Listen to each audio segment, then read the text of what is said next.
വയനാട് പഞ്ചാരക്കൊല്ലിയിൽ കടുവയുടെ ആക്രമണത്തിൽ തോട്ടം തൊഴിലാളി മരിച്ച മാനന്തവാടി പഞ്ചാരക്കൊല്ലിയിൽ കടുവയ്ക്കായുള്ള തെരച്ചിൽ ഇന്നും തുടരും. RRT അംഗം ജയസൂര്യയെ കൂടി ആക്രമിച്ചതോടെ കടുവയെ എത്രയും പെട്ടെന്ന് പിടികൂടാനുള്ള നീക്കത്തിലാണ് വനംവകുപ്പ്.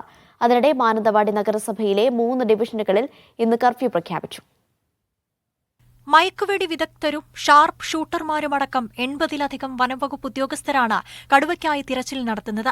തെർമൽ ഡ്രോണും നോർമൽ ഡ്രോണും ഉപയോഗിച്ചുള്ള തിരച്ചിൽ നടത്തുന്നതിനിടെ കടുവയെ കണ്ടെത്തുന്നതിനായി കുങ്കിയാനകളെയും ഇന്നലെ സ്ഥലത്തെത്തിച്ചിരുന്നു.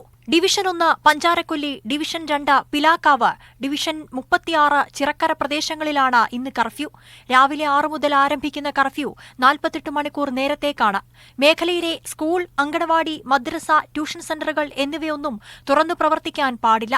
കടകമ്പോളങ്ങളും അടച്ചിടണം. കർഫ്യൂ പ്രഖ്യാപിച്ച ഡിവിഷനുകളിൽ നിന്ന് മറ്റ് സ്ഥലങ്ങളിൽ പോയി പഠിക്കുന്ന വിദ്യാർത്ഥികൾ ജനുവരി 27-28 തീയതികളിൽ സ്കൂളുകളിൽ ഹാജരാകേണ്ടതില്ല. PSC പരീക്ഷ, വിദ്യാഭ്യാസ സ്ഥാപനങ്ങൾ നടത്തുന്ന പരീക്ഷകൾക്ക് അത്യാവശ്യമായി പോകേണ്ടവർ ഡിവിഷനിലെ കൌൺസിലറുമായി ബന്ധപ്പെട്ട് യാത്രാ ക്രമീകരണങ്ങൾ ചെയ്യണം. മീഡിയ 1 വയനാട്.